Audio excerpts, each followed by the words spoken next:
नमस्कार। आज के क्लास में आपका स्वागत है। मैं बेलूर मठ लाल बाबा विद्यालय का शिक्षक आज आपके लिए लाया हूं गैसों के आचरण का दूसरा भाग। इसमें हमें आज सीखना है चार्ल का नियम। चार्ल के नियम अनुसार तापमान और आयतन में ग्राफ कैसे बनाते हैं वो हम सीखेंगे और परम शून्य तापमान किसे कहते हैं ये भी देखेंगे और अंत में गणितीय प्रश्न चार्ल के नियम पर आधारित वो कैसे किए जाते हैं वो हमें सीखना है। तो आइए शुरू करते हैं। तो सबसे पहले तो चार्ल का नियम हमें समझना है। तो देखिए, चार्ल के नियम को समझने के लिए सबसे पहले आप अपने पिछले क्लास में जो हमने सीखा था उसको याद कीजिए कि किसी भी गैस के आचरण को समझने के लिए हमें चार भौतिक राशियों पर ध्यान रखना आवश्यक होता है। कौन कौन सी चार राशियां थी? हमारी जो चार राशि थी उसमें से एक था दबाव, दूसरा था आयतन, तीसरा था तापमान और चौथा था परिमाण। अब देखिए, हम लोगों ने बॉयल का नियम जब सीखा था तो बॉयल के नियम सीखते समय ही मैंने बता दिया था कि परिमाण को हम हमेशा ही मात्रा या मोल द्वारा दर्शाएंगे और इसको हम चार्ल और बॉयल दोनों के नियम में ही स्थिर कर देंगे। ठीक है, तो इसका मतलब मात्रा तो स्थिर हो गई, यानी गैस की जितनी भी मात्रा है 5 केजी 2 केजी जो भी है 1 ग्राम 5 ग्राम कितना भी आप उदाहरण में लें उसको आप स्थिर रखेंगे। मतलब गैस में जो भी बदलाव आएगा वो सिर्फ और सिर्फ इन तीनों में आएगा, उसके परिमाण को आप नहीं बदलेंगे। ठीक है, ये एक बात आपके ध्यान में हमेशा रखनी है चार्ल और बॉयल के नियम के लिए। अब दूसरी बात, बॉयल के नियम में हमने सीखा था कि परिमाण के साथ साथ एक और चीज को हम लोग एक जगह पे स्थिर कर देते हैं। वो कौन सा था? तो आपको याद होगा, हमने बलून का एक उदाहरण लिया था जिसमें हमने बलून के अंदर कोई भी गैस भर दी थी। हमारी जो साधारण हवा है वो भी एक गैस है, तो उसको हमने भर दिया। तो अब इस गैस का जो परिमाण है, इस बलून को बांध देने पर इसमें अलग से बाहर से और कोई गैस आ नहीं रहा है। इस बलून को बांध दिया गया है तो इसमें से गैस बाहर भी नहीं निकल रही है। इसका मतलब हमने परिमाण को स्थिर कर दिया एक जगह पे। दूसरी बात हमने क्या बोली थी कि इस बलून को या इसके आसपास की हवा या इसके अंदर की जो हवा है या जो भी गैस आपने भरी है इसके अंदर, वो उसकी गर्मी या उसका तापमान बदलना नहीं चाहिए। इसका मतलब बॉयल के नियम में हमने तापमान को भी स्थिर कर दिया था। तो याद कीजिए, बॉयल के नियम में परिमाण के साथ साथ यानी मात्रा के साथ साथ तापमान स्थिर था और हम लोगों ने देखा था कि किस तरह से आयतन दबाव का विलोमानुपाती होता है। याद कीजिए, हमने इस बलून को ऐसे अपने हाथों से दबाया था तो जो दबाव था वो बढ़ाने के कारण इसका आकार जो था वो छोटा हो गया था। ठीक है, ये एक क्विक रिकैप है। ये बहुत छोटे से तरीके से आपको मैंने बॉयल का नियम फिर से बता दिया। अब बताने का मतलब ये है कि अभी हम चार्ल का नियम करेंगे और चार्ल के नियम में भी परिमाण को हम स्थिर ही रखेंगे। मतलब हमारी जो चार भौतिक राशियां हैं, इन चार भौतिक राशियों में से परिमाण को सबसे पहले तो स्थिर कर दीजिए, क्योंकि ये तो चार्ल और बॉयल के नियम में हमेशा स्थिर रहता है। ठीक है, तो इसको हमने स्थिर कर दिया। अब पिछली बार बॉयल के नियम में तापमान को हमने स्थिर किया था, तो बॉयल के नियम के लिए हमें तापमान को स्थिर करना है। मात्रा तो दोनों में स्थिर रहेगी, याद रखिए, बॉयल के नियम में सिर्फ तापमान को स्थिर करना है। कंफ्यूज नहीं होइएगा, क्योंकि चार्ल का नियम पढ़ने के बाद अक्सर लोग चार्ल और बॉयल के नियम में फिर कंफ्यूज होते रहते हैं कि इसमें क्या स्थिर है उसमें क्या स्थिर है। तो आपको बस ये बलून का उदाहरण याद रखना है और चार्ल के नियम में जो उदाहरण मैं आपको बता रहा हूं वो उदाहरण याद रखना है। आपको समझ में आ जाएगा कि क्या स्थिर है। तो देखिए, अब यहां पर पिछली बार तापमान को स्थिर किया था, लेकिन इस बार तापमान को स्थिर नहीं करेंगे। इस बार हम लोग दबाव को स्थिर कर देंगे।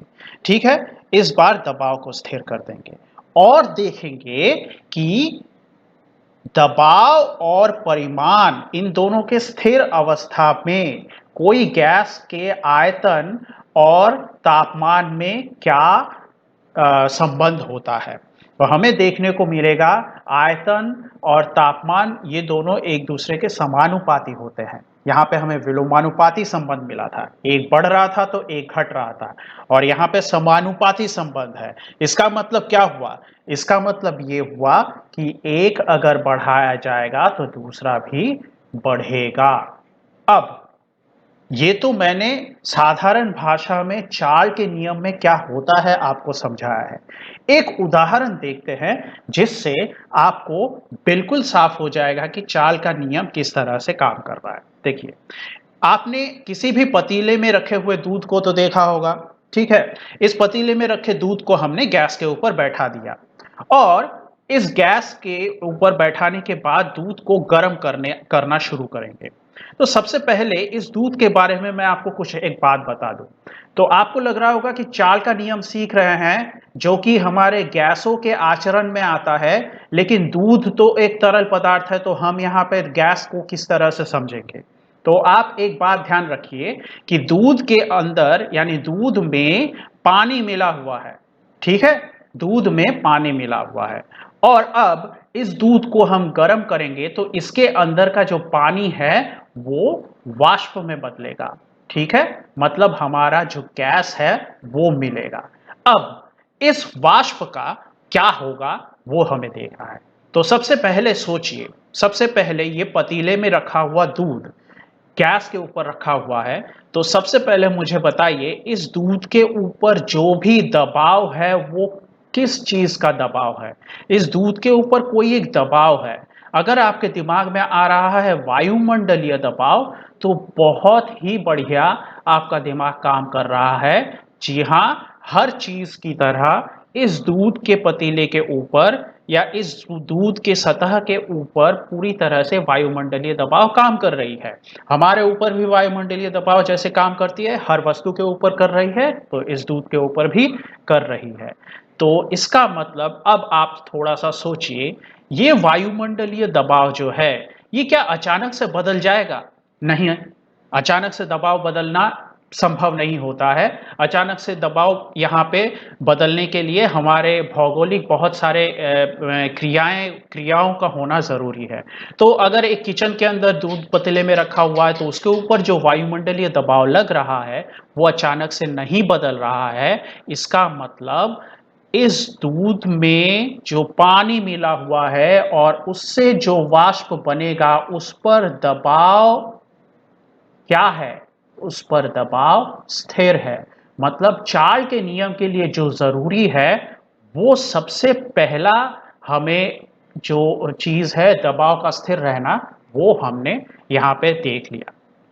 अब दूसरी शर्त यह है कि आपको परिमाण को स्थिर रखना है। मतलब आप दूध का परिमाण एक बार जो पतीले में डाल देंगे उसको बदलेंगे नहीं, ठीक है?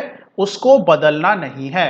ये दूध का परिमाण आप मान लीजिए कि इसके अंदर आपने कुछ जितना भी दूध इसमें डाला है वो दूध उतना ही रहेगा। आप इसमें से दूध बाहर नहीं निकालेंगे, आप इसमें से वापस इसमें दूध पतीले में दूध वापस देंगे, डालेंगे नहीं। तो इसका मतलब परिमाण को भी आपने स्थिर कर दिया है, ठीक है? तो इसका मतलब दूध में मिले हुए पानी से जो वाष्प बनेगा वो वाष्प अब इसके अंदर वाष्प का परिमाण स्थिर हो गया। तो हमारे लिए चाल के नियम में जो दो जरूरी चीजों का स्थिर होना जरूरी है वो परिमाण और दबाव स्थिर। अब क्या करेंगे? अब क्या करते हैं, इस गैस को जलाकर इस पर तापमान बढ़ा देते हैं। यानी गैस के नॉब को एकदम बढ़ाते हैं ताकि गैस से जो लपटें निकलती है वो बहुत ज्यादा हो जाए। तो आपने किचन में देखा होगा कि जब भी दूध गर्म होता है तो दूध ऐसे उबलने लगता है और उस पर उफान आता है, ऐसे उठने लगती है सतह। ऐसी सतह उठी क्यों है? क्योंकि इसके अंदर का जो पानी मिला हुआ था वो वाष्प में बदला है, ठीक है? और अगर कोई ये सोच रहा होगा कि अगर वाष्प में बदला है तो ये वाष्प ऐसे बाहर निकल जाना चाहिए और उससे परिमाण तो स्थिर नहीं रहेगा, तो हाँ, आपकी सोच सही है। लेकिन जब तक ये आप इसको इस तरह से सोचिए कि जो परिमाण में बदलाव आ रहा है वो बहुत कम है। और हमारे उदाहरण के लिए हमारे घरों में सबसे साधारण चीज चार्ल के नियम को समझने का यही है, जो कि हमने हर किसी ने देखा है। तो इससे आप चार्ल के नियम को दिमाग में रख सकते हैं। तो आप मान लीजिए कि कुछ भी भाप यहां से निकला नहीं है, सारा का सारा भाप इस दूध के ऊपर की सतह के नीचे में बना हुआ है, जो कि बाहर निकलने की कोशिश कर रहा है। ठीक है, इसका मतलब क्या हुआ? बाहर निकलने की कोशिश मतलब देखिए इसका आकार कैसे बढ़ गया है। मतलब हमने यहां पर गैस के जो फ्लेम है, गैस की जो लपट है उसको जैसे ही बढ़ा दी है, उसके आग को बढ़ाई है, तो ये गैस फैलने लगा, यानी आयतन इसका बढ़ने लगा। तो हम क्या बोलेंगे? हम बोलेंगे कि आयतन जो है इस गैस का वो तापमान के समानुपाती है। मतलब जैसे ही तापमान को हम बढ़ाएंगे, आयतन भी बढ़ेगा। और अगर आपको इस दूध में उफान को आने से रोकना है तो आप दो काम कर सकते हैं, जिसमें से एक काम आपको करने की मनाही है। सबसे पहला जो आपको करने की मनाही है वो क्या है? वो ये है कि इस दूध की सतह को आप तोड़ेंगे नहीं। इस दूध की सतह को आप जैसे ही तोड़ेंगे, इसके नीचे का जो भाप अटका हुआ है वो बाहर निकल जाएगा और उफान कम हो जाएगा। लेकिन आप सतह को तोड़ेंगे तो परिमाण तो कम हो गया, तो इसलिए आपको सतह नहीं तोड़नी है। तो दूसरा क्या काम कर सकते हैं? आप क्या कर सकते हैं? आप गैस को कम कर दीजिए। और जैसे ही गैस को कम कर देंगे, तो इसका मतलब आपने क्या किया? आपने तापमान जो आप दे रहे हैं उसको कम करने की कोशिश की, और आयतन भी वापस कम हो गया। ठीक है, तो हमने सबने किचन में दूध को ऐसे दूध में उफान आते हुए देखा है। और उसको अगर आप ध्यान से सोचेंगे तो उसके ऊपर का वायुमंडलीय दबाव जो उस पर लग रहा है वो बदल नहीं रहा है। उसका परिमाण अगर आप स्थिर रखें तो हम तापमान बढ़ाएंगे तो आयतन बढ़ जाता है। ठीक है, और तापमान को कम करेंगे तो आयतन भी कम होकर दूध नीचे बैठ जाएगा। तो इसलिए इस उदाहरण में हमें दबाव क्या देखा? स्थिर वायुमंडलीय दबाव देखा। और मात्रा क्या है? मात्रा भी स्थिर है। क्यों? क्योंकि दूध में मिले हुए पानी का जो वाष्प है उसको हमने सतह को तोड़कर बाहर निकलने नहीं दिया था। ठीक है, ठीक उसके बाद आयतन को अगर हम V मानते हैं, तापमान को अगर हम केल्विन स्केल में, बहुत इंपॉर्टेंट चीज है ये, ठीक है, हम लोग तापमान को केल्विन स्केल में देख रहे हैं यहां पर।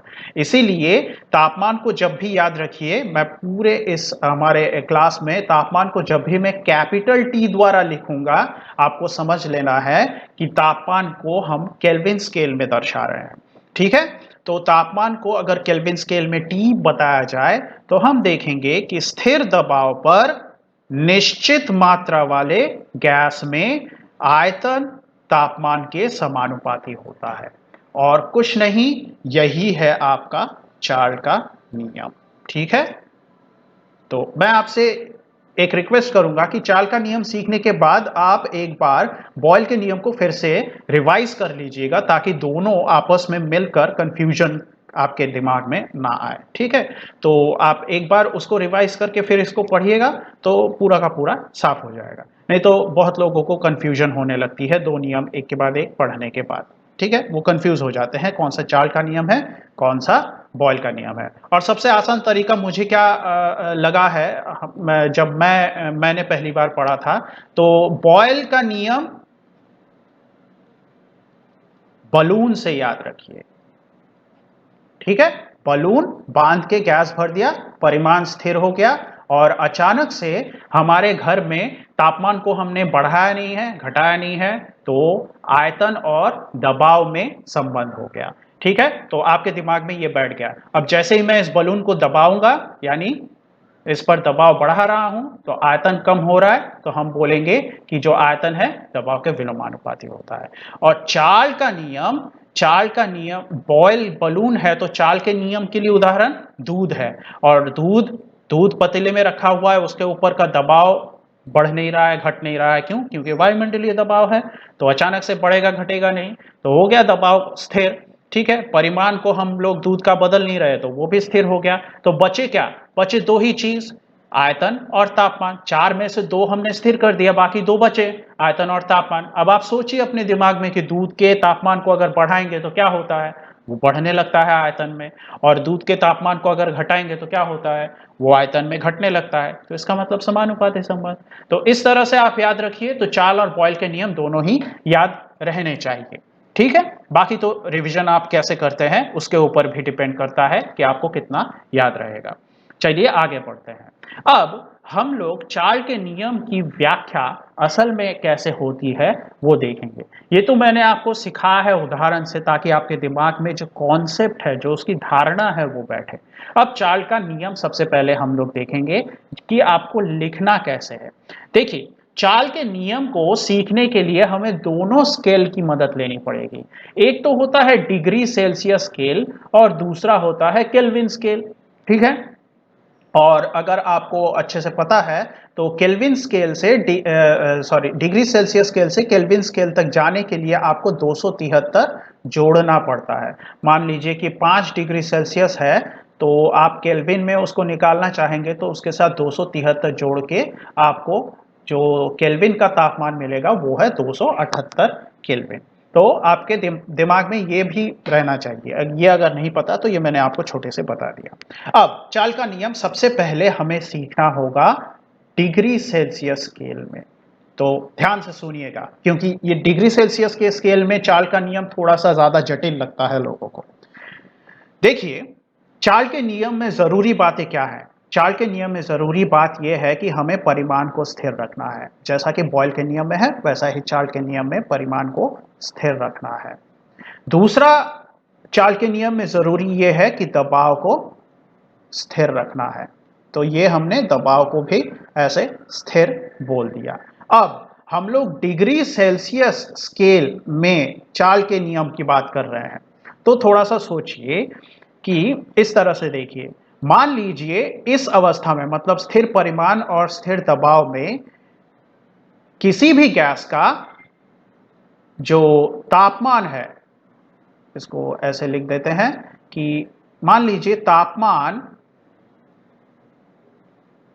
0 डिग्री सेल्सियस है, और इस तापमान पर, 0 डिग्री सेल्सियस तापमान पर गैस का जो आयतन है वो कुछ एक आयतन है जिसको हम लोग दर्शा रहे हैं V0 से। मतलब ये जो छोटा सा जीरो यहां पे लगा दिया है ना, इसको हम लोग बोलते हैं V0। ठीक है, तो हम लोग क्या बोल रहे हैं, हम लोग बोल रहे हैं कि परिमाण स्थिर है, दबाव स्थिर है, और तापमान अगर गैस का 0 डिग्री सेल्सियस है, तो हम लोग 0 डिग्री सेल्सियस पे गैस का जो आयतन देख रहे हैं वो कुछ भी हो सकता है, उसको हम लोग बुला रहे हैं V0 से। अब अगर ये तापमान, इस तापमान को अगर मैं 1 डिग्री सेल्सियस से बढ़ाऊं तो ये आयतन भी बढ़ेगा। कितना बढ़ेगा, 1/273 भाग इस आयतन का बढ़ जाएगा। ठीक है, मतलब इस आयतन का 1/273वां भाग बढ़ जाएगा। तो मतलब क्या हुआ, मतलब अगर किसी गैस का 0 डिग्री सेल्सियस में आयतन V0 है, तो 1 डिग्री सेल्सियस में जो नया आयतन मुझे मिलेगा उसको अगर मैं V1 बोलूं, क्यों, क्योंकि 1 डिग्री सेल्सियस का आयतन मुझे समझाना है। 0 डिग्री सेल्सियस का आयतन समझा रहा था तो V0 बोल रहा था, तो 1 डिग्री सेल्सियस का आयतन अगर समझाना है तो V1 बोल देते हैं। तो जो नया आयतन मिलेगा वो पुराने आयतन से ज्यादा होगा। कितना ज्यादा होगा, पुराने आयतन का 1/273वां भाग।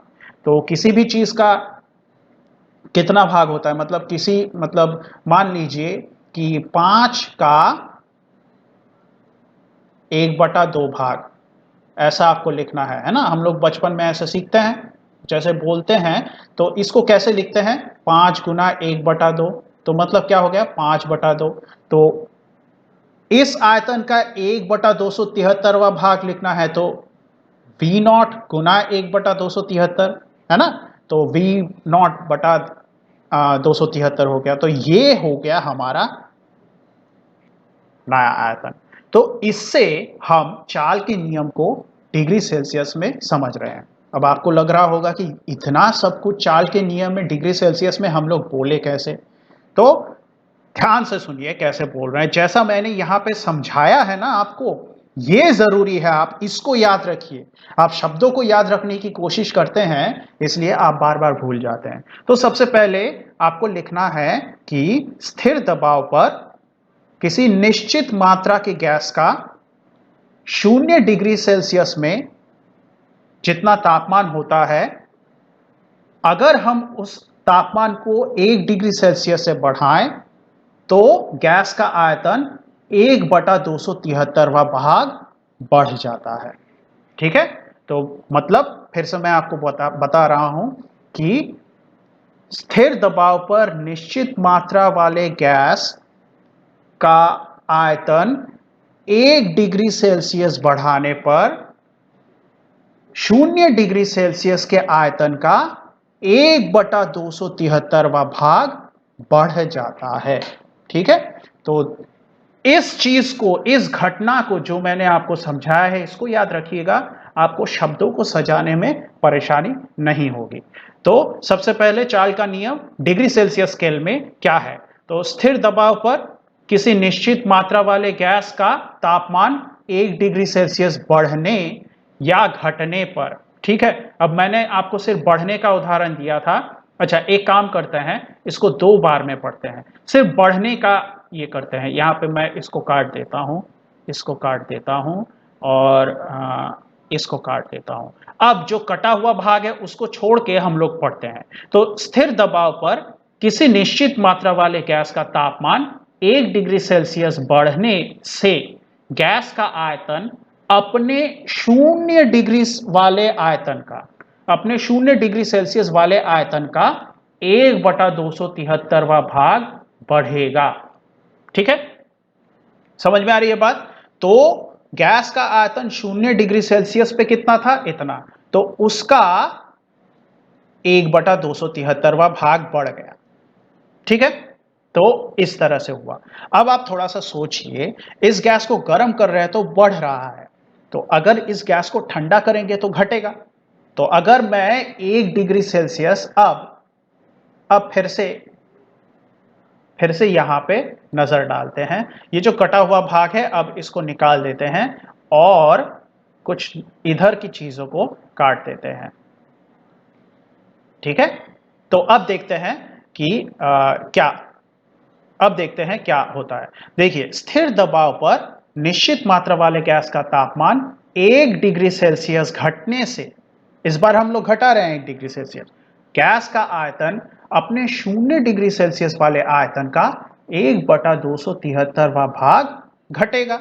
मतलब अगर मैं 1 डिग्री सेल्सियस से गैस के तापमान को कम कर दूं तो जो 0 डिग्री सेल्सियस वाला आयतन है उससे आयतन कितना कम हो जाएगा, 1/273वां भाग कम हो जाएगा। तो बात आसान है। ठीक है, आपको बस समझ के रखना है। एक साइड का याद रखिए, बाकी साइड का या करके आप लिख दीजिए। ठीक है, तो इस तरह से आपको याद रखना है। अगर आप यहाँ पे रट्टा लगाएंगे तो मैं आपको गारंटी देता हूँ कि 1-2 दिन में आप फिर से भूलने वाले हैं।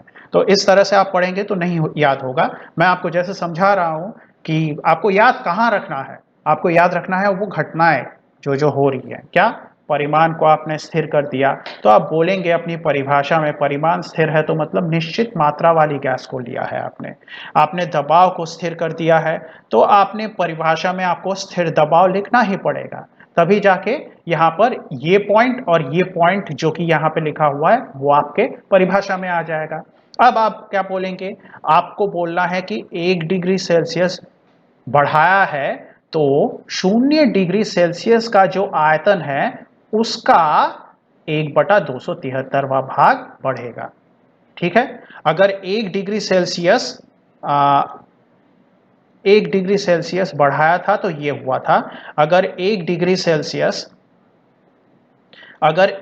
सेल्सियस घटाएंगे तो 0 डिग्री सेल्सियस वाले आयतन का 1/273वां भाग घट जाएगा।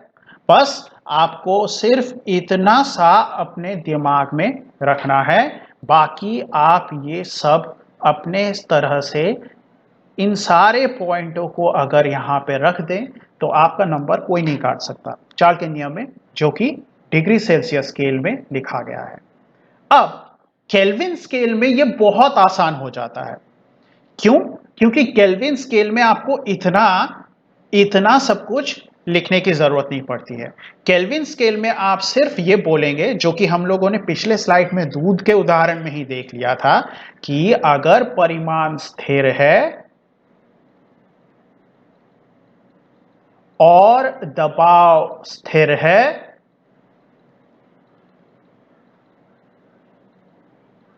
तो गैस का जो आयतन है वो उसके परम तापमान के समानुपाती होगा। मैंने यहां पे एक शब्द लिखा बोला है परम तापमान। मतलब परम तापमान मतलब वो तापमान जो केल्विन स्केल में दिखाया जाता है। ठीक है, तो इसलिए आपको ये शब्द जोड़ देना होगा, बाकी सब इतने में हो जाता है। तो इसका मतलब हमारी जो परिभाषा है केल्विन स्केल में वो बस इतनी सी है कि स्थिर दबाव पर किसी निश्चित मात्रा वाले गैस का आयतन गैस के परम तापक्रम का समानुपाती होता है। मतलब सीधा सीधा ये। ठीक है, और ये हो गया चार्ल का नियम केल्विन स्केल में। तो इस तरह से हमने चार्ल का नियम दोनों ही स्केल में सीख लिया। अब आगे चलते हैं और देखते हैं चार्ल के नियम का गणितीय रूप क्या है। ठीक है, तो ध्यान से देखिए। तो सबसे पहले तो चार्ल के नियम में हमने क्या किया था। चार्ल के नियम में मैं बार बार आपको एक ही चीज दोहराता इसलिए हूं ताकि दिमाग में क्लास खत्म होने तक पूरी तरह से चीजें बैठ जाए और आपको इस क्लास को तैयार करने में कोई भी परेशानी ना हो। तो चार्ल के नियम में हमने परिमाण को स्थिर रखा है और किस चीज को स्थिर रखा है, दबाव को स्थिर रखा है। ठीक है, और हम लोग चार्ल के नियम का गणितीय रूप सेल्सियस स्केल में देख रहे हैं। तो सेल्सियस स्केल में देखने के लिए हमें क्या करना है, हमें यह मान लेना पड़ेगा कि इस अवस्था में किसी गैस का 0 डिग्री सेल्सियस में जो आयतन है वो ये है। मतलब 0 डिग्री सेल्सियस में जो आयतन है गैस का वो V0 है। अब अगर मैं इस गैस का जो तापमान है वो 1 डिग्री सेल्सियस बढ़ाऊं तो नया आयतन जो है वो क्या होगा, नया आयतन होगा 0 डिग्री सेल्सियस वाले आयतन का 1/273वां भाग बढ़ जाएगा। ठीक है, अब इसी गैस को आप ये सोचिए कि 0 डिग्री सेल्सियस से आप उसका तापमान बढ़ा के 2 डिग्री सेल्सियस पर ला रहे हैं। तो आप याद कीजिए, आपने 1 डिग्री सेल्सियस से नहीं बढ़ाया है, 1 डिग्री सेल्सियस से का दुगना बढ़ाया है। तो अगर 1 डिग्री सेल्सियस बढ़ाते हैं तो 0 डिग्री पे जो आयतन है उसका 1/273वां भाग बढ़ता है। तो अगर आप उस तापमान का दुगना बढ़ाते हैं तो 0 डिग्री सेल्सियस में जो आयतन है उसका 1/273वां भाग नहीं बढ़ेगा बल्कि 1/273वें भाग का दुगना बढ़ेगा। ठीक है, बात समझ में आ रही है। अगर 1 डिग्री सेल्सियस आप बढ़ाते तो 0 डिग्री सेल्सियस वाले आयतन का 1/273वां भाग बढ़ता। अगर आप 2 डिग्री सेल्सियस बढ़ाते हैं तो 0 डिग्री सेल्सियस में जो आयतन है उस आयतन का 1/273वां भाग नहीं बल्कि 2/273वां भाग बढ़ रहा है, क्योंकि वो दुगना हो जा रहा है ना। यहां से 2 डिग्री सेल्सियस की छलांग लगाई है तो हमने 2 बार 1 डिग्री सेल्सियस बढ़ाया है। तो 2 बार 1 डिग्री सेल्सियस बढ़ाया तो हर बार के लिए 1/273वां भाग बढ़ गया। तो अगर मैं गैस का तापमान 3 डिग्री सेल्सियस में लेके जाऊं तो अगर आपके दिमाग में आ रहा है कि 3/273वां भाग बढ़ जाएगा तो आपने बिल्कुल सही सोचा है। तो आप इसी तरह से सोचिए कि मैं किसी भी तापमान के लिए नया आयतन निकाल सकता हूं। तो अगर मुझे इस गैस को T डिग्री सेल्सियस, कोई भी एक तापमान हो सकता है T डिग्री सेल्सियस, हमें नहीं पता, लेकिन कोई भी एक तापमान तक हम लोग उसको लेके गए तो जो नया आयतन निकलेगा वो 0 डिग्री सेल्सियस से T/273वां भाग बड़ा होगा। और यही है सेल्सियस स्केल में चार्ट का गणितीय रूप कि किस तरह से ये जो समीकरण है वो बता रहा है कि आयतन को बढ़ने के लिए तापमान की मदद चाहिए। ठीक है, तो ये हो गया हमारा गणितीय रूप। तो समझ लेते हैं इसको। देखिए, तो माना स्थिर दबाव पर हमने दबाव को स्थिर कर दिया, निश्चित मात्रा के गैस को ले लिया है, मतलब मात्रा भी स्थिर हो गई है। किसी गैस का 0 डिग्री सेल्सियस तापमान पर आयतन है V0, ये हमने बोल दिया शब्दों में। अब क्या करना है, चार्ल के नियम अनुसार 1 डिग्री सेल्सियस पर गैस का आयतन कितना होगा। अगर इस आयतन को 1 डिग्री सेल्सियस पर जो नया आयतन है उसको अगर हम लोग V1 मान ले, तो वो V1 कैसा दिखेगा, वो V1 0 डिग्री सेल्सियस पे जो आयतन था उसका 1/273वां भाग बढ़ जाएगा, मतलब V0 प्लस V0/273। ठीक है, तो अगर मैं 2 डिग्री सेल्सियस, इसी तरह से 2 डिग्री सेल्सियस पर गैस का जो आयतन निकलेगा वो V2 बराबर V0 प्लस 2 गुना V0/273। हम लोगों ने सीख लिया है किस तरह से पढ़ रहा है। ठीक उसी तरह से 3 डिग्री सेल्सियस पर आयतन V0 प्लस 3V0/273। अगर इसी तरह से हम चलते रहे और कोई भी तापमान ले जो कि हम T डिग्री सेल्सियस बोल सकते हैं, कोई भी हो सकता है तापमान, तो जो नया आयतन निकलेगा वो है V0 प्लस T गुना V0/273। तो ये हमारे लिए एक इंपॉर्टेंट समीकरण है जिसको हमने नाम दे दिया समीकरण 1। ठीक है, तो ये हमने चार्ल का नियम गणितीय रूप में सेल्सियस स्केल में सीख लिया। आइए आगे चलते हैं और चार्ल के नियम का गणितीय रूप केल्विन स्केल में देखते हैं। बहुत आसान है ये वाला, तो केल्विन स्केल में बहुत ही आसान है। क्या है, हर बार की तरह हम बोलेंगे कि परिमाण जो है वो स्थिर है, मतलब निश्चित मात्रा के किसी गैस का दबाव क्या है उसको भी हम लोगों ने स्थिर कर लिया है। तो जो गैस का आयतन है वो उसके परम तापमान के समानुपाती होता है। अब ये समानुपात चिन्ह हटाने के लिए मैंने क्या बोला है, हमेशा ही आपको मैथ में आप लोग भेद सीखते हैं तो आपको स्थिर संख्या लानी पड़ेगी। तो हम बोलेंगे कि V बराबर KT, जहां पे K क्या है, एक स्थिरांक है। ठीक है, तो इस तरह से हमें चार्ल के नियम का गणितीय रूप मिल गया। देखिए कितना आसान था। ठीक है, तो देखिए अब यहां पर हम लोग पिछले यहां से शुरू करेंगे और केल्विन स्केल में पहुंचेंगे। ठीक है, तो केल्विन स्केल में पहुंचने के लिए ये जो मैंने आपको अभी व्याख्या दी है वो तो परिभाषा के ऊपर से दी है। तो हमें जो केल्विन स्केल में जो गणितीय रूप है वो अगर इस वाले समीकरण से निकालना है तो क्या करना है, तो हमें पता है कि T डिग्री सेल्सियस पर गैस का आयतन कितना होता है, इतना होता है।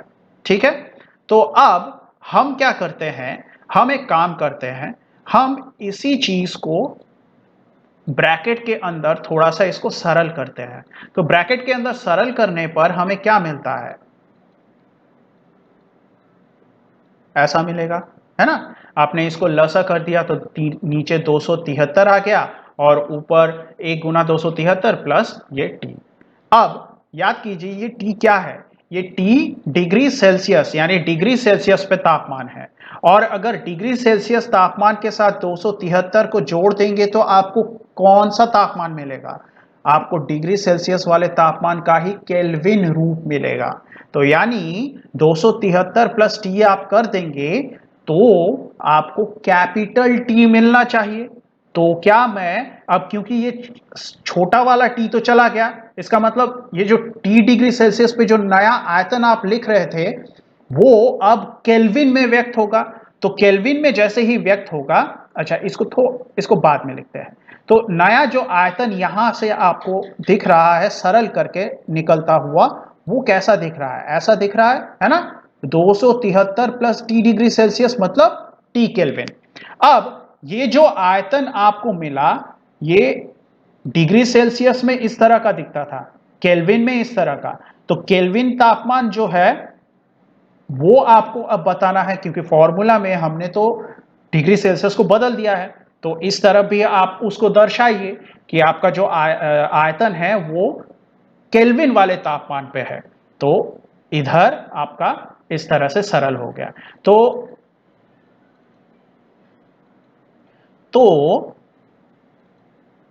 अब ध्यान दीजिए, इसको मैं ऐसे लिख सकता हूं, बिल्कुल लिख सकता हूं, है ना, क्योंकि V नॉट टी के साथ गुना है और नीचे 273 है। तो इसको थोड़ा सा मैं इसको जगह को बदल के 273 को इसके नीचे में लिख के ऐसे दिखा दिया। अब आप सोचिए, ये जो V नॉट है ये 0 डिग्री सेल्सियस तापमान पर गैस का आयतन था, ठीक है। मतलब 0 डिग्री सेल्सियस पर ही मुझे ये आयतन मिलेगा, है ना। तो अब ये जो आयतन है 0 डिग्री सेल्सियस को छोड़ के और किसी पे नहीं मिल सकता, और ये आयतन कभी 0 डिग्री सेल्सियस पर V नॉट के मान से अगला कुछ और दूसरा कुछ होगा नहीं। जैसे कि एक उदाहरण के तौर पर मैं आपको बताऊं कि 0 डिग्री सेल्सियस पर मान लेते हैं कि V नॉट का मान है 500 सीसी, ठीक है। तो इसका मतलब आपको कभी ऐसा नहीं दिखेगा कि 0 डिग्री सेल्सियस पर बाकी सारी चीजों को अगर हम लोग ना बदले, गैस का परिमाण ना बदले, उसके दबाव को ना बदले, सब कुछ स्थिर रखे, तो उस समय गैस का जो V नॉट पे आयतन है हमेशा ही 500 सीसी आएगा। कभी आपको आयतन बदल के 510, 501, 502 ऐसा होते हुए नजर नहीं आएगा। इसका मतलब क्या हो गया कि 0 डिग्री सेल्सियस पर आपका ये जो आयतन है ये एक ही जगह पे रुका हुआ है, मतलब ये एक स्थिर संख्या है, ठीक है। और 273 भी तो एक ऐसा ही नंबर है, एक जगह पे रुका हुआ नंबर, ठीक है। तो इसका मतलब V नॉट बटा 273 एक जगह पे रुका हुआ नंबर है, यानी एक स्थिरांक है।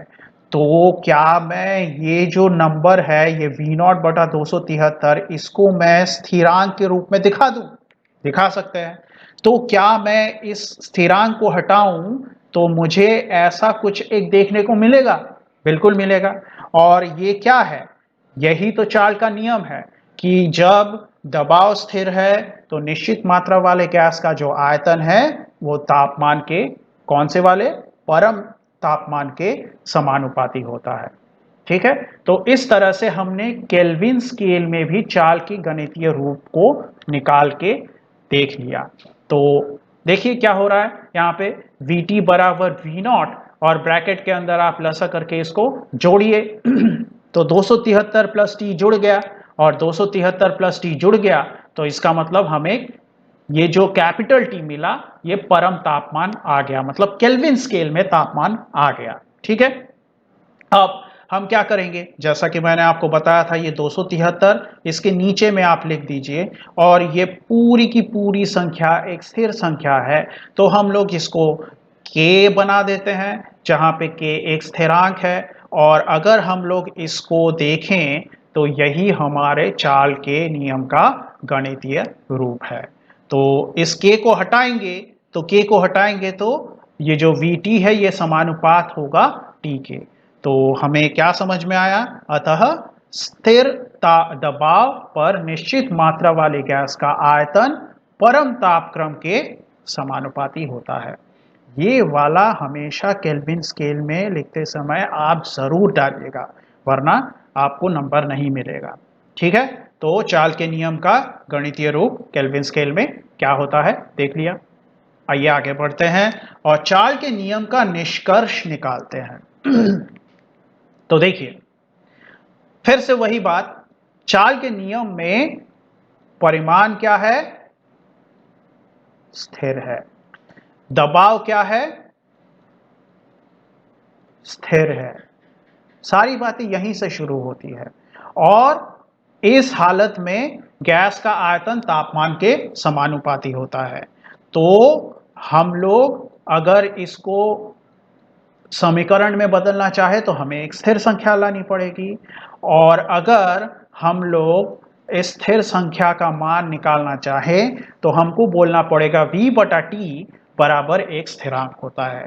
तो अब यहां से हमें ठीक बॉयल के नियम में जैसे हमने बोला था कि कई सारे गैस आप ला लीजिए, कई सारे गैस लाइए और सारे के सारे गैसों का परिमाण जो है एक जगह पे स्थिर कर दीजिए। मान लेते हैं 5 ग्राम, ठीक है। और सबके दबाव को एक जगह पे स्थिर कर दीजिए। मान लेते हैं 300 मिलीमीटर, पारे की ऊंचाई का 300 मिलीमीटर दबाव को स्थिर कर दिया। इन सारे गैसों का जो भी आयतन निकलेगा, मान लीजिए पहले गैस का आयतन V1 है, दूसरे गैस का आयतन V2 है, तीसरे गैस का आयतन V3 है, V4 है, V5 है। इस तरह से आप चलिए, आप n संख्या में गैस को लाइए, तो इसका कोई एक तापमान मिलेगा, इसका भी कोई एक तापमान मिलेगा, इस गैस का भी कोई एक तापमान मिलेगा।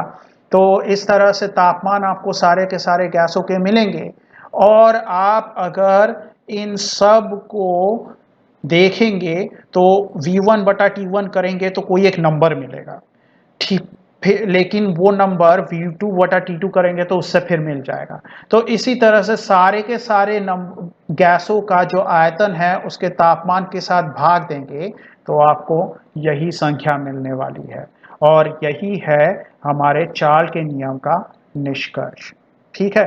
अब देखिए, ये अलग अलग गैस मैंने लाए थे, तो आप इसको इस तरह से भी सोच सकते हैं कि मान लीजिए एक ही गैस है, अलग अलग गैस नहीं लाया है, और उसी के आयतन को मैं कभी V1 करता हूं और उसके तापमान को देख लेता हूं, कभी उसके आयतन को V2 करता हूं और उसके तापमान को देख लेता हूं। तो उसी गैस को हम लोग अलग अलग आयतन में देखेंगे और उसके उस आयतन में कितना तापमान है उसको एक जगह पे लिख लेंगे और सब के सबको ऐसे भाग देंगे तो भी हमें ऐसे एक स्थिरांक मिलेगा। तो इसका मतलब क्या हो गया?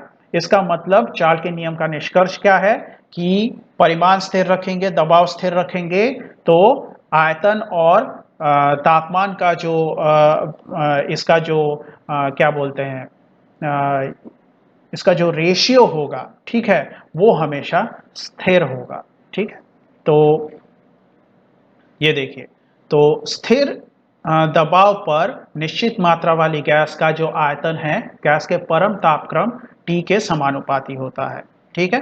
तो इसका मतलब हम लिखेंगे कि V समानुपात T, और समानुपात को हटाते ही यहाँ पे स्थिर संख्या डालनी पड़ी, तो स्थिर संख्या डालनी पड़ी तो V बटा T बराबर स्थिर हो गया, ठीक है।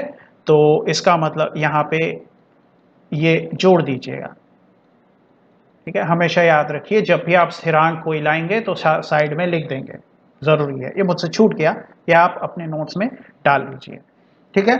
तो इसका मतलब अर्थात क्या हो गया, स्थिर दबाव पर निश्चित मात्रा वाले गैसों के आयतन अगर क्रमशः V1 V2 इस तरह से n संख्यक आयतन आप देखें, तो वहां पर अगर तापमान आपको अलग अलग आयतन में ये T1 T2 Tn तक दिखा, तो हमेशा सारे के सारे आयतन हैं, उस आयतन पर जो तापमान निकला है उनको आप भाग देंगे तो आपको एक ही संख्या मिलेगी और वो स्थिरांक होगा।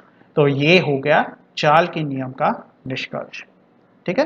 तो आइए आगे चलते हैं और चार्ल के अनुसार तापमान और आयतन में ग्राफ अंकन सेल्सियस स्केल में, ठीक है। ध्यान से देखिए, सेल्सियस स्केल हमेशा ही थोड़ा सा चीजों को जटिल करता है, इसका ग्राफ भी थोड़ा सा आपको ध्यान से समझना पड़ेगा। देखिए, ध्यान दीजिए। तो मान लेते हैं कि हम लोग एक ग्राफ बना रहे हैं और ग्राफ कुछ इस तरह से बनाया ताकि ये जो अक्ष है इस पर हम लोग तापमान को दिखा रहे हैं सेल्सियस में, ठीक है। अब हमारा जो चार्ल का नियम का गणितीय रूप था वो कैसा था?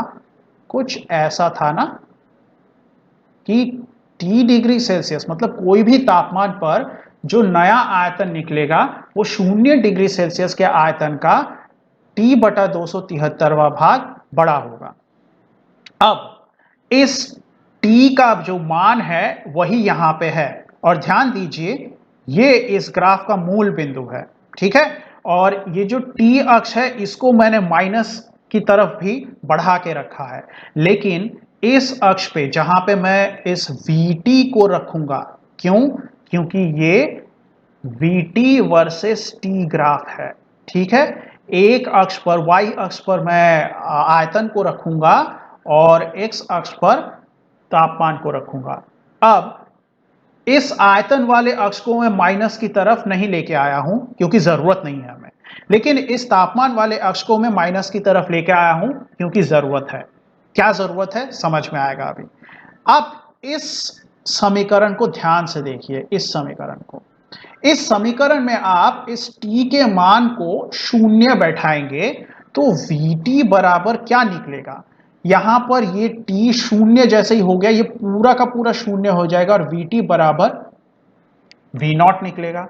इसका मतलब जब तापमान यहां पे है, शून्य पे है, तो आयतन जो है वो V0 होगा, मतलब 0 डिग्री सेल्सियस पर जो आयतन था वहां पे होगा, ठीक है। इतना आप समझ गए कि T का मान जब 0 है तो आयतन Vt क्या हो गया? V0 हो गया, V0 हो गया। कौन सा वाला आयतन है ये? 0 डिग्री सेल्सियस वाला आयतन है, इसलिए ये यहां पर है। अब दूसरी बात, तो आपने समझ लिया T बराबर 0 बैठा रहे हैं तो ये हो रहा है, तो इसको यहां पे लिख लेते हैं, यहां पर कि t बराबर जब 0 है तो vt बराबर क्या है? v0 है।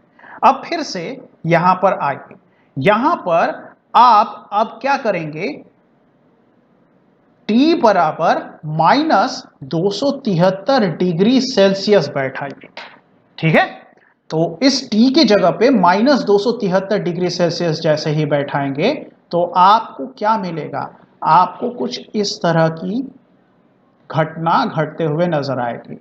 समीकरण में t बराबर -273 जैसे ही आप बैठाएंगे समीकरण कुछ इस प्रकार का हो जाएगा। तो आपको दिख रहा है 273 बटा 273, ये तो कट जाएगा, और vt बराबर v0 माइनस v0, मतलब vt का मान क्या हो गया? 0 हो गया।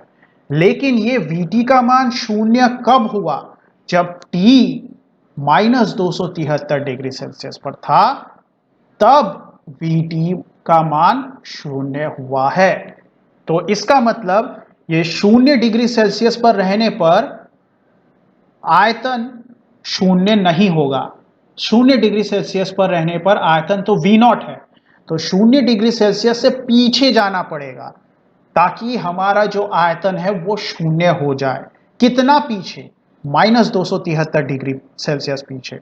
इसीलिए इस तापमान के अक्ष के माइनस साइड को हमें उतारना पड़ा था। हम मान लेते हैं कि इस बिंदु पर -273 डिग्री सेल्सियस बैठा है, तो इसका मतलब आयतन जो है वो यहां पर इस बिंदु पर 0 है। मतलब 0 है, मतलब यहां से इस अक्ष में ऊपर तो नहीं जाएगा, मतलब ये आयतन Vt इधर बैठा हुआ है, ठीक है। और जैसे जैसे हम लोग तापमान को बढ़ाएंगे हम देखेंगे कि आयतन -273 पर जो है उससे धीरे धीरे धीरे धीरे बढ़ता हुआ T डिग्री सेल्सियस, मतलब ऐसे जब बढ़ा रहे हैं तो T अक्ष पर जब 0 डिग्री सेल्सियस पर हम पहुंचेंगे तो आयतन बढ़ के V0 हो जाएगा, और आगे बढ़ाएंगे तो ये और आगे ऐसे जाता जाएगा। तो हमें क्या देखने को मिलेगा? हमें ये देखने को मिलेगा कि हमें एक सरल रेखा मिली है। हमेशा ही V और T का जो ग्राफ है, मतलब आयतन और तापमान के ग्राफ में हमें सरल रेखा मिलेगी।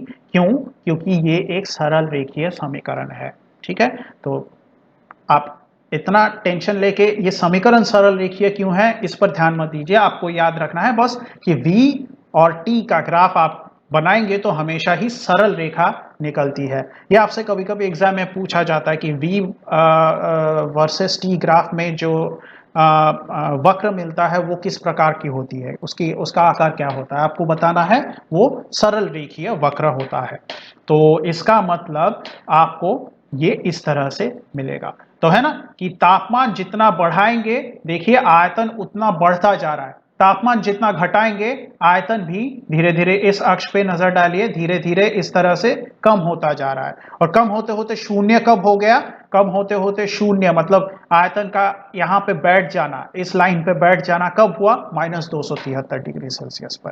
तो यहां से आपको पूरी बात आपको मैंने समझा दी है। तो इस तरह से हमें ग्राफ देखने को मिलता है। किस पर आधारित ग्राफ है, इस समीकरण पर आधारित ग्राफ है, और वो कुछ इस तरह से है। देखिए इस अक्ष पर आपका जो आयतन है वो है, और इस अक्ष पर सेल्सियस स्केल में तापमान को आपने लिखा है, जिसको आप पूरे स्केल में T डिग्री सेल्सियस द्वारा दर्शा रहे हैं। और इस बिंदु पर आपका -273 डिग्री सेल्सियस है, और ये आपका मूल बिंदु हो गया ग्राफ का, जहां पे तापमान 0 डिग्री सेल्सियस है। तो ध्यान दीजिए 0 डिग्री सेल्सियस पर तापमान जब है तो आयतन का मान V0 है, और 0 से आप पीछे जाएंगे तो आयतन कम होते होते होते होते एक समय शून्य हो गया। कौन से समय पे शून्य हो गया, -273 डिग्री सेल्सियस पर ये शून्य हो गया। तो इस तरह से हमें एक सरल रेखीय ग्राफ मिलता है। तो परम शून्य तापमान अब हमें समझना है। देखिए इस ग्राफ में ये जो आयतन है ये शून्य कब हुआ था, ये आयतन शून्य तब हुआ था जब तापमान का मान -273 डिग्री सेल्सियस था। ठीक है, तो परम शून्य तापमान को समझना है तो हमें वापस इसी समीकरण को देखना है। ठीक है, याद कीजिए इस समीकरण में -273 डिग्री सेल्सियस जैसे ही मैंने डाला तो क्या हुआ था, इस समीकरण में -273 डिग्री, टी का मान -273 डिग्री सेल्सियस डालते ही V0 माइनस टी के जगह पे -273 आ गया, और नीचे भी 273 आ गया, और ये दोनों जैसे ही कट गए तो हमें जो आयतन है वो V0 माइनस V0 मतलब 0 मिलते हुए देखा। ठीक है ना, तो इसलिए ये जो तापमान है इस तापमान में आयतन 0 हो गया। तो हम क्या बोलेंगे, परम शून्य तापमान वो तापमान है जिस तापमान पर किसी आदर्श गैस का आयतन शून्य हो जाता है। ठीक है, तो आप ध्यान रखिएगा। अब तापमान को डिग्री सेल्सियस स्केल के साथ साथ केल्विन स्केल में भी दर्शाते हैं। तो सिर्फ डिग्री सेल्सियस में परम शून्य तापमान का मान पता होना ही काफी नहीं है, आपको केल्विन स्केल में भी इसका मान पता होना चाहिए।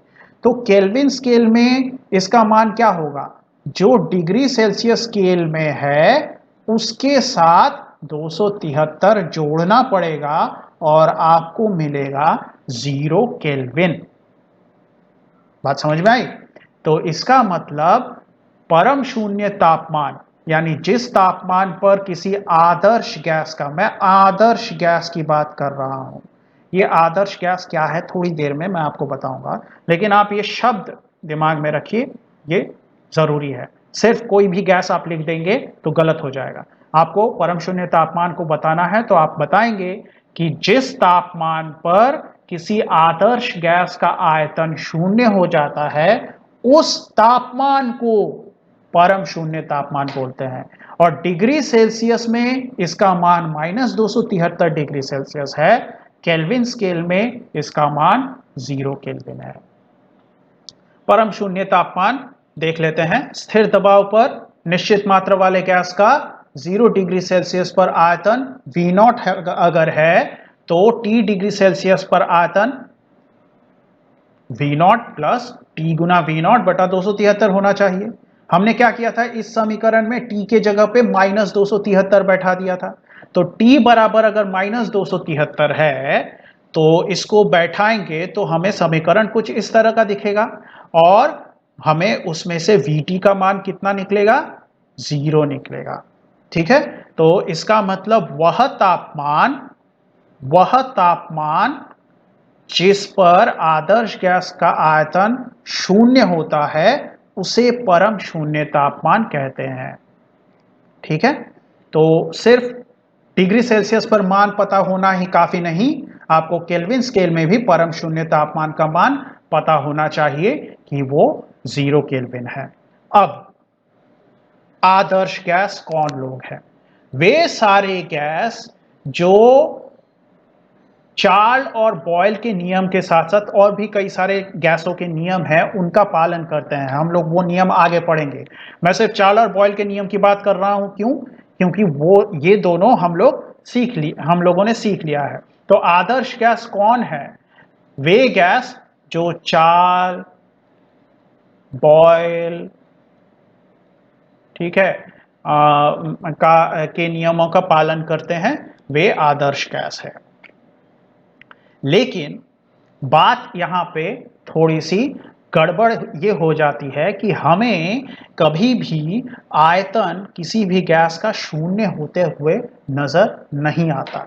मतलब अगर हम -273 डिग्री सेल्सियस पर चले भी जाएं तो भी कोई भी गैस का आयतन शून्य नहीं होगा। मतलब ऐसा कभी हो सकता है कि गैस का अस्तित्व ही चला गया, आयतन शून्य होना मतलब वहां पे कुछ था जो अभी नहीं है, आयतन उसका शून्य हो गया। ऐसा हमें प्रायोगिक रूप से, मतलब एक्सपेरिमेंट करने पर, प्रयोग करने पर कभी मिलता ही नहीं है। तो ऐसा अगर होता नहीं है तो क्यों नहीं होता है, अब वो समझते हैं कि परम शून्य तापमान असल में है क्या। परम शून्य तापमान नहीं होता, हमें प्रकृति में तो किसी भी गैस के लिए नहीं मिलता, इसलिए हमको कहना पड़ता है कि आदर्श गैसों के लिए ये होता है। तो इसका कारण क्या है कि परम शून्य तापमान हमें मिलता नहीं है? तो सबसे पहला कारण है कि आप सोचिए, ये -273 डिग्री सेल्सियस या ये 0 केल्विन, ये बहुत ही कम तापमान है। इस तापमान तक पहुंचते पहुंचते गैस या तो तरल में बदल जाता है या तो फिर वो ठोस में बदल जाता है। और अगर तरल और ठोस हो गया तो वो गैस नहीं रहा, और अगर गैस नहीं रहा तो चार्ल के नियम का पालन कैसे करेगा? चार्ल के नियम का पालन करेगा ही नहीं। तो इसका मतलब ये तापमान तक पहुंचना ही मुश्किल है किसी गैस के लिए, क्योंकि गैस उससे पहले ही तरल या ठोस पदार्थ में बदल जाएगा। ठीक है, दूसरी बात, कोई भी गैस हो, कोई भी गैस, वो अणुओं से बने होते हैं। ठीक है, मैं मान लेता हूं carbon dioxide, nitrogen, oxygen, hydrogen, ये जितने भी गैस है ये अणुओं से बने हैं। ठीक है ना? और अणु कैसे बने हैं? परमाणुओं से मिलकर। यहाँ पे कार्बन का परमाणु है और 2 ऑक्सीजन के परमाणु है, यहाँ पे 2 नाइट्रोजन के परमाणु है, यहाँ पे 2 ऑक्सीजन के परमाणु है, 2 हाइड्रोजन के परमाणु है। तो अगर ये सारे के सारे गैस अणुओं से मिलकर बने हैं और वो हर अणु जो परमाणु से मिलकर बने हैं, तो ये कुछ ना कुछ जगह तो लेते होंगे, ये खुद कुछ ना कुछ आयतन तो घेरते होंगे। एक परमाणु, उसका आयतन चाहे जितना भी छोटा हो, वो कुछ ना कुछ जगह तो लेगा दुनिया में। तो आप सोचिए कि अगर मैं किसी गैस के आयतन को कम करता जाता हूं, तो वो छोटा होते होते होते एक जगह पे जब आएगा तो उसके हमें परमाणु आपस में एक जगह पे इकट्ठा मिलेंगे, तो वो भी तो जगह घेर के हैं, वो गायब थोड़ी ना हो गए। तो इसका मतलब ये आयतन का शून्य होना तो संभव नहीं हो रहा है। तो देखिए, प्रायोगिक रूप में -273 डिग्री सेल्सियस या 0 केल्विन से पहले ही सभी गैस तरल या तो फिर ठोस अवस्था में बदल जाते हैं। और ठोस या तरल अवस्था में चार्ल का नियम कैसे लागू होगा? वो तो गैस रहा ही नहीं, है ना? और अतः गैसों के लिए परम शून्य तापमान पाना संभव नहीं है। साथ ही साथ गैसों के अणु परमाणुओं द्वारा बने होने के कारण उनका आयतन पूर्णतः संकुचित अवस्था में, संकुचित मतलब एकदम एक जगह पे सिकुड़ जाना, संकुचित अवस्था में शून्य नहीं हो सकता। क्योंकि सभी परमाणुओं का अपना आयतन तो होता है। तो इसलिए परम शून्य तापमान हमें प्रकृति में प्रायोगिक रूप से नहीं मिल सकता। तो ये समझ में आ गई बात, तो आगे बढ़ते हैं और चाल के अनुसार तापमान और आयतन में ग्राफ अंकन केल्विन स्केल में देख लेते हैं। ये आसान बात है। देखिए, केल्विन स्केल को बताना है हमें, तो हम इस तरफ हमारे कोई भी तापमान में जो आयतन है उसको रख लेते हैं और इधर हम लोग केल्विन स्केल के तापमान को दिखाते हैं। ठीक है, अब याद कीजिए कि केल्विन स्केल में जो गैस का आयतन है आदर्श गैस के लिए, ठीक है, हम लोग चार्ल्स का नियम पढ़ रहे हैं, चार्ल्स का नियम यानी आदर्श गैस की बात हो रही है। और कोई भी हमारे प्रकृति में जो गैस है वो आदर्श नहीं है, कोई भी चीज आदर्श नहीं होती है, हम लोग यहाँ पे आदर्श गैस की बात कर रहे हैं। तो ये जो आदर्श गैस है इसका तापमान केल्विन स्केल में कम करते करते करते करते शून्य पे अगर ला लिए तो हमें आयतन भी तो शून्य मिलेगा। क्यों? क्योंकि हमने अभी थोड़ी देर पहले पढ़ा कि शून्य केल्विन ही परम शून्य तापमान है और परम शून्य तापमान पर गैस का आयतन, आदर्श गैस का आयतन शून्य होता है। अब जैसे जैसे हम लोग इस तापमान को बढ़ाएंगे हमें देखने को मिलेगा कि गैस का जो आयतन है वो भी बढ़ रहा है। ठीक है, तो इसको कुछ इस तरह से अगर मैं दिखाऊं, अगर ग्राफ की मदद से हमें दिखाना ही है तो अच्छे से दिखा देता हूं। मान लेते हैं कि मेरा तापमान यहाँ पर है, तो तापमान जब यहाँ पर है तो आयतन भी बढ़ के यहाँ पर पहुँच गया। तो यहाँ से एक रेखा को लाइए, यहाँ से एक रेखा को लाइए, यहाँ पे मिलाइए, देखिए यहाँ पे बिंदु मिला। और तापमान को और आगे बढ़ाते हैं और मान लेते हैं यहाँ पे तापमान को ला लिया, तो इस हिसाब से हमारा आयतन भी देखा जाएगा कि बढ़ के यहाँ पर पहुँच गया। तो यहाँ पर ऐसे ला लेते हैं, यहाँ पर ऐसे ला लेते हैं, तो मुझे यहाँ पर बिंदु मिल गया एक और। ठीक है, और तापमान को आगे बढ़ाते हैं तो हमें आयतन भी आगे और ज़्यादा बढ़ता हुआ नजर आएगा। तो यहाँ पर इसको आगे लाते हैं तो ये आगे आके यहाँ पे मिल गया और ये बिंदु थोड़ा सा पीछे होना चाहिए, तो ये यहाँ पे, तो इसको ऐसे ऊपर करेंगे और इसको यहाँ से ऐसे मिलाएंगे तो हमें ये ऐसे इस तरह से मिलता हुआ नजर आएगा। और मैं अगर सारे के सारे लाइनों को ऐसे जोड़ दूं तो मुझे एक फिर से सरल रेखा मिलेगी, सरल रेखा। तो V अनुपात T, ठीक है, ये ग्राफ अगर V वर्सेस T ग्राफ में हम लोग डालें तो इस तरह से हमें एक सरल रेखा मिलती हुई नजर आएगी। तो देख लेते हैं कैसे होगा। हमारा ग्राफ आधारित है V बराबर KT पर, ठीक है, इसका मतलब V समानुपात T होगा, यानी तापमान जितना बढ़ाएंगे आयतन भी उस हिसाब से बढ़ता जाएगा। तो हमारा जो ग्राफ है उस पर आयतन को हमने y अक्ष पर दिखाया, केल्विन स्केल में तापमान को हमने इस तरह से इधर वाले x अक्ष पर दिखाया, और हम लोग देखते हैं कि हमें इस तरह से एक सरल रेखा मिलती है। तो ये हो गया केल्विन स्केल के लिए चार्ल्स के अनुसार तापमान और आयतन में ग्राफ। आगे बढ़ते हैं और समय आ गया है चार्ल्स के नियम पर आधारित गणितीय प्रश्नों का। ठीक है, तो सबसे पहले तो गणितीय प्रश्न शुरू करने से पहले निष्कर्ष याद कीजिए, वही निष्कर्ष हमें गणित को समझने में, गणित को बनाने में मदद करेगा। उससे पहले मैं आपको बता दूं कि बॉयल के नियम में क्या निष्कर्ष था। बॉयल के नियम में निष्कर्ष था कि P गुना V बराबर K होता है। ये बॉयल के नियम का निष्कर्ष था। और आप याद कीजिए कि बॉयल के नियम में जितने भी गणित थे हमने इसके आधार पर बनाए थे। तो चार्ल्स के नियम पे निष्कर्ष क्या है? चार्ल्स के नियम पे निष्कर्ष यह है कि V बटा T बराबर K होता है। तो जाहिर सी बात है चार्ल्स के नियम पर आधारित जितने गणित है वो इस आधार पे बनेंगे। ठीक है, तो आइए शुरू करते हैं। सबसे पहले सवाल को पढ़कर समझना बहुत ज्यादा जरूरी है, तो वही काम हमें करना है। तो देखिए, किसी गैस का -30 डिग्री सेल्सियस पर आयतन 750 सीसी है। स्थिर दबाव, दिमाग में आपके ये चीज बैठ जानी चाहिए कि दबाव स्थिर हो गया है। स्थिर दबाव पर इस गैस को गर्म करने पर आयतन 1000 सीसी हो जाता है। ठीक है, 1000 सीसी हो जाता है। तो गैस का अंतिम तापक्रम कितना है? ठीक है, इंपॉर्टेंट जगह देखिए मैंने अंडरलाइन करके रखा है। तो अब सबसे पहले इस सवाल को पढ़ते समय आपको पता लगा कि स्थिर दबाव है, दबाव को स्थिर कर दिया गया है।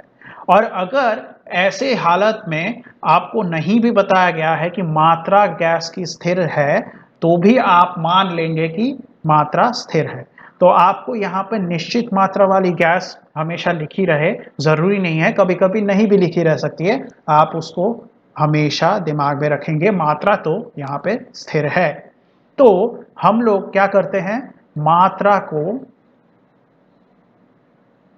बताते हैं कि वो तो स्थिर है। ठीक है, उसके बाद मात्रा के स्थिर होने के साथ साथ और क्या स्थिर है? दबाव भी स्थिर है। ये दोनों स्थिर है। अब ये गैस बदल रहा है, मतलब शुरू में प्राथमिक अवस्था गैस की जो थी उसमें तापमान गैस का, जी हां मैंने छोटा वाला टी लिखा है, क्यों? क्योंकि मैंने ये ध्यान दिया है कि ये डिग्री सेल्सियस में है। ठीक है, तो ये तापमान शुरू में क्या था? -30 डिग्री सेल्सियस था और आयतन शुरू में था 750 सीसी। अब नया आयतन क्या है? 1000 सीसी। और तापक्रम क्या है? नया तापक्रम हमें निकालना है। ठीक है, अब ध्यान से देखिए, जब भी आपको गैस के नियम पर या गैस के आचरण पर कोई भी सवाल आए, तो आप हमेशा ही ध्यान रखिएगा कि कभी भी तापमान को आप डिग्री सेल्सियस में रख के सवाल नहीं बनाएंगे। ठीक है, तापमान को आपको हमेशा ही केल्विन स्केल में लेके जाना होगा। तो सबसे पहले तो हम बनाएंगे हमारी प्राथमिक अवस्था के लिए गैस में क्या क्या दिया गया है वो लिखना है। तो उसका एक लिस्ट बना लेंगे। क्या क्या हमें दिया गया है? हमें दिया गया है कि गैस का जो आयतन है प्राथमिक अवस्था यानी शुरू में गैस का जो आयतन है वो 750 सीसी है। और साथ ही साथ उसका तापमान, जी हाँ मैंने कैपिटल T1 लिखा है। क्यों लिखा है? क्योंकि मैं यहीं पर इस तापमान को बदल रहा हूं। ठीक है, तो जैसे ही मैं आपको इस तापमान को बदलता हुआ हमें दिखेगा, तो ये कितना हो जाएगा? 273 - 30 यानी 243 केल्विन हो गया। ये प्राथमिक अवस्था हुई गैस की। और मैंने आपको सिखाया था बनाने का तरीका, इस तरह से आप लिख लेंगे तो आपको वापस सवाल की तरफ देखने की जरूरत नहीं पड़ेगी बनाने के बीच में। अब अंतिम अवस्था में चलते हैं। तो अंतिम अवस्था इस तरह से लिख लेंगे ऊपर, और नया आयतन क्या है? हमें दिया गया है 1000 सीसी। तो नया तापक्रम हमें निकालना है। ठीक है, हमें चार्ल के नियम के अनुसार क्या पता है? V1/T1 बराबर V2/T2, ये हमेशा ही स्थिर होगा, ये पता है। तो मतलब इधर वाला V1/T1 जितना होगा, इधर वाला V1/T1 भी उतना ही होगा। ये सॉरी, ये T2 होगा। तो अब निकाल लेते हैं। तो T2 का मान चाहिए। ठीक है, एकदम दिमाग में बातें क्लियर रखिएगा कि T2 का मान चाहिए, तो T2 को अलग करना पड़ेगा। अब थोड़ा सा सोचिए, T2 को, ये बार बार मैं यही सिखाता हूं कि अपने स्टूडेंट्स को कि ये इस तरह से ये सारी चीजें आप यहाँ पे बेकार में स्टेप मत बढ़ाइए। आप अपने ही दिमाग में इसको सोचिए कि T2 इधर भाग है। ठीक है, इसको इधर लाइए, ऊपर चला जाएगा T2 इधर। ठीक है, और बाकी सारी चीज़ें जो हैं वो अगर इधर आएंगी तो क्या होगा, मतलब अगर T2 इधर गया और इधर की सारी चीज़ें इधर आ गई तो T2 उधर अकेला पड़ जाएगा।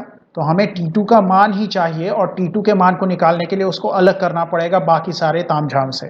तो T2 को इधर लाइए, T2 ऊपर चला गया और बाकी सारी चीज़ों को आप इधर ट्रांसफ़र कीजिए। तो बाकी इधर ट्रांसफ़र जैसे ही करेंगे तो T2 इधर ऊपर आते ही V1 तो उसके साथ गुणा हो गया था ना, तो आप सोचिए ये V1 इधर गुणे में है, मतलब ऊपर है गुणे में है, इधर आएगा भाग हो जाएगा, और T1 इधर नीचे भाग है, इधर जाएगा ऊपर चला जाएगा। ठीक है, तो क्या होगा, तो T2 बराबर V2 गुना T1 बटा V1 होगा।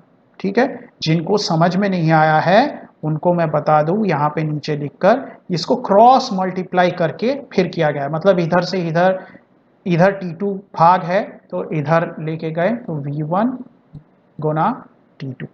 ठीक है, और T1 इधर भाग है, इधर चला गया तो V2 गुना T1, और फिर T2 का मान निकालना है तो V1 नीचे चला आया।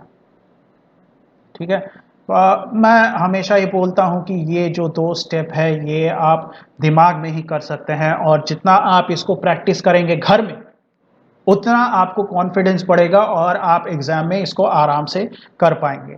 ठीक है, और अगर आपने इसको घर पे इसको अपने आदत में नहीं डाला तो आप एग्जाम में ये कभी नहीं कर पाएंगे और हमेशा ही डर लगा रहेगा कि मुझसे गलती हो जाएगी और बार बार आप ये सब करते रहेंगे। तो घर पे प्रैक्टिस बहुत ज़रूरी है। तो ये हमने सीख लिया कि T2 का मान ऐसे होगा। अब T2 का मान इसको मिटा देते हैं, इसकी ज़रूरत नहीं है। T2 का मान अब हम यहाँ पे निकालेंगे तो क्या करेंगे, बाकी सब का मान बिठा दीजिए, V2 का मान इधर से लाइए, T1 का मान इधर से लाइए, V1 का मान इधर से लाइए, तो हमें इधर लाइन खींच देते हैं।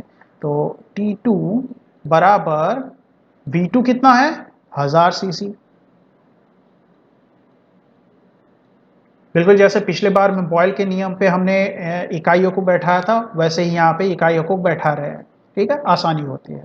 और T1 का मान कितना है 243 केल्विन, V1 का मान कितना है 750 सीसी। तो इकाई को निकाल दीजिए आप, तो पूरा का पूरा पड़ा रहा सिर्फ केल्विन में, तो इसका मतलब हमें तो तापक्रम चाहिए ना, तो केल्विन में मिलेगा। ठीक है, तो अब शुरू करते हैं। तो इधर से एक शून्य कट गया, इधर से एक शून्य कट गया, ये 25 बार में कटेगा, ये 100 भी 25 बार में, तो 25 ये 3 बार में कटता है, ये 4 बार में कटता है, ये 3 जो है ये इसको 243 को काटेगा। ठीक है, तो कितना होगा 81 होता है ना। ध्यान से देखिए, 8 बार में और 1 बार में ये कट के 81 हो जाएगा। तो T2 का मान कितना आया, T2 का मान आया 324 केल्विन। ठीक है, अब आपको अंतिम तापक्रम निकालना है। शुरुआत में ही आपको तापक्रम डिग्री सेल्सियस में दिया गया था, तो आप एक काम करते, आपको काम और करना पड़ेगा कि आपको ये जो तापमान है इसको डिग्री सेल्सियस में लेके जाना पड़ेगा, और डिग्री सेल्सियस में आप अगर इसको लेके जाएंगे तो कैसे लेके जाएंगे, 273 इसमें से माइनस कर दीजिए और आपको मिलेगा 51 डिग्री सेल्सियस। तो इस तरह से चाल के नियम पर आधारित जो पहला प्रश्न था वो हमने बना लिया। तो आइए देख लेते हैं कि मात्रा क्या है, स्थिर है, दबाव क्या है वो भी स्थिर है। प्राथमिक अवस्था में आयतन क्या है 750 सीसी, और तापमान क्या है हमने उसको यहाँ पर ही बदल लिया 243 केल्विन। अब इधर अंतिम अवस्था में हमें नया आयतन क्या मिला 1000 सीसी, तापमान क्या है निकालना है। चाल के नियम के अनुसार हमें पता है V1 बटा V2 सॉरी V1 बटा T1 बराबर V2 बटा T2। तो आगे बढ़ते हैं, तो उस हिसाब से हमें हमने यहाँ पे सब मान को बैठा लिया, मान को बैठाने के बाद T2 का मान इधर लाके हमने कर दिया, और इधर लाने के बाद ये CC कट गया, ये शून्य कट गया, ये 25 बार में 3, ये 25 4 बार में जाएगा, इधर ये 81 आ गया, तो हमें क्या मिला 324 केल्विन। तो हमें डिग्री सेल्सियस में लास्ट आंसर चाहिए, तो 273 माइनस कीजिए, हमें 51 डिग्री सेल्सियस आंसर मिल गया। ठीक है, तो इस तरह से स्थिर दबाव पर गैस का अंतिम तापमान जो है वो 51 डिग्री सेल्सियस होगा। ये आंसर हो गया। तो चार्ल के नियम पर आधारित एक और सवाल पढ़ लेते हैं। स्थिर दबाव पर निश्चित मात्रा वाले गैस में, यहाँ पे आपको सीधा सीधा बता दिया मात्रा निश्चित है। पिछले सवाल में आपको मात्रा निश्चित है बताया नहीं गया था, यहाँ पे बता दिया गया है। तो दबाव स्थिर कर दिया, मात्रा को निश्चित है बता दिया, तो ऐसे में तापक्रम कितना है 15 डिग्री सेल्सियस। फिर से तापक्रम को आपको डिग्री सेल्सियस में दिया गया है, तो 15 डिग्री सेल्सियस से कितना बढ़ाने पर गैस का आयतन दुगना हो जाएगा। ध्यान दीजिए, ये सवाल आपको आयतन बिल्कुल भी नहीं बता रहा है, सिर्फ आपको पूछ रहा है कि गैस का तापमान पहले। ध्यान से सुनिए, आप सवाल को नहीं समझेंगे सवाल कभी नहीं बनेगा। गैस का तापमान शुरू में 15 डिग्री सेल्सियस था, तो 15 डिग्री सेल्सियस से तापमान को कितना बढ़ाएं, यह है आपका सवाल। कितना बढ़ाएं मतलब T2 कितना होगा, कितना बढ़ाएं जिससे कि गैस का आयतन दुगना हो जाए। ठीक है, तो इस सवाल में हमें क्या पता है, ध्यान से देखिए। इस सवाल में परिमाण या मात्रा, परिमाण ही लिख देते हैं चलिए, जो कि मात्रा है। मात्रा क्या है यहाँ पे स्थिर है, और क्या स्थिर है, इसका दबाव भी स्थिर है। इस हालत में हमें प्राथमिक अवस्था में क्या, गैस किस अवस्था में है वो देखना है। तो प्राथमिक अवस्था गैस की हम क्या बोलेंगे, तो सबसे पहले तो हमें गैस का आयतन दिया ही नहीं गया है, तो क्या करें, कुछ एक मान लेते हैं, V मान ले। ठीक है, तो V मान लेते हैं। गैस का तापमान कितना दिया गया है 15 डिग्री सेल्सियस, तो आपको यहाँ पे डायरेक्ट ही आप कर देंगे, बेकार में बढ़ाने की जरूरत नहीं। 15 डिग्री सेल्सियस प्लस 273 केल्विन कितना आता है 288 केल्विन। ये हो गई प्राथमिक अवस्था। और अंतिम अवस्था क्या है इसकी, अंतिम अवस्था V2। क्या हो गया था, आयतन बढ़ के दुगना हो गया था, तो पुराना जो भी आयतन था वो दुगना हो जाएगा। ठीक है, तो ये जो आपकी समस्या थी कि आयतन दिया नहीं गया है, वो हमने समस्या को हटा दिया।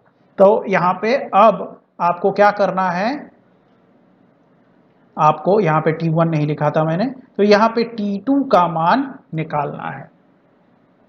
चार्ल का नियम क्या कहता है, चार्ल का नियम कहता है कि गैस किसी भी हालत में हो, अगर उसकी मात्रा स्थिर और दबाव स्थिर रहा, तो उसके आयतन और तापमान का जो अनुपात है वो हमेशा ही एक ही निकलेगा।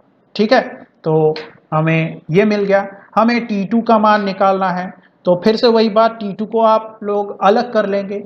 T2 को अलग करने का तरीका क्या है, मैंने आपको बताया था, ये क्रॉस मल्टीप्लाई होगा, और क्रॉस मल्टीप्लाई के बाद V इधर नीचे चला आएगा।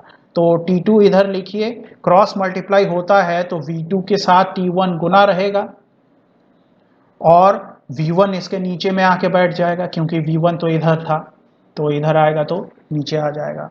ठीक है, अब क्या करना है, अब कुछ नहीं, बस आराम से मान को बैठाइए और सवाल अपने आप बन जाएगा। V2 का मान कितना है 2V है ना, V2 2V है।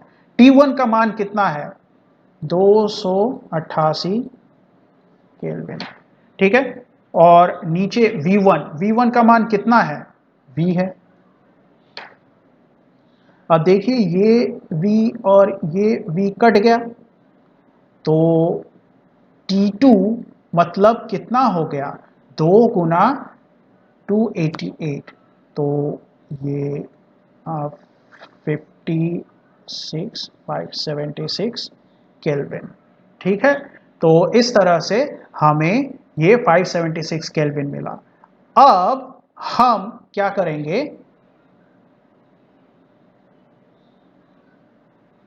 अब हम देखिए T1 किस में है, डिग्री सेल्सियस में है, तो इसको डिग्री सेल्सियस में लेके जाना पड़ेगा। और डिग्री सेल्सियस में अगर लेके जाएंगे तो हमें क्या मिलेगा, इसमें से माइनस कर दीजिए, तो हमें 303 डिग्री सेल्सियस आंसर में मिला। तो इस तरह से हमारा ये सवाल भी बन गया। तो आइए देखते हैं कि मात्रा तो स्थिर है, दबाव भी स्थिर है, और प्राथमिक अवस्था में आयतन को हमने V माना, तापमान को हमने केल्विन में निकाला तो 288 केल्विन आया। अंतिम अवस्था क्या है, अंतिम अवस्था में आयतन दुगना हो गया था, तापमान को निकालना था। चार्ल का नियम हमें बताता है V1/T1 बराबर V2/T2 होगा। तो हम T2 का मान निकालेंगे, तो यहाँ पर पहले मान बैठा दिया गया है, तो T2 का मान अब इधर से निकाल के 2V गुना 288 केल्विन बटा V, तो ये और ये कट गया और ये आ गया आपका 276 केल्विन। और अगर आपको इसको डिग्री सेल्सियस में लेके जाना है तो यहाँ पर ये इसको यहाँ पे ना आप ऐसे करके लिखिएगा, ठीक है, क्योंकि सॉरी ऐसे करके लिखिएगा, क्योंकि ये डायरेक्ट यहाँ से यहाँ तक, ये मैंने पिछले सवाल में भी ये गलती हुई थी मुझसे, तो आप उसको ठीक कर लीजिएगा। मैं आपको यहाँ पे दिखा देता हूँ, ये ठीक है, यहाँ पे आप T2 लिख के रखिए, ठीक है, ऐसे, क्योंकि यहाँ से डायरेक्ट ये स्टेप नहीं आता है, तो डायरेक्ट आप ये लिखिएगा तो आपका ये सवाल पूरा ही गलत हो जाएगा। तो मुझे बहुत खेद है, मैंने यहाँ पे आपको इस तरह से दिखाया है, तो आप इसको अपने नोट्स में बिल्कुल सावधानी से यहाँ पर याद रख के ये कर लीजिएगा, ठीक है। तो और ये यहाँ पर भी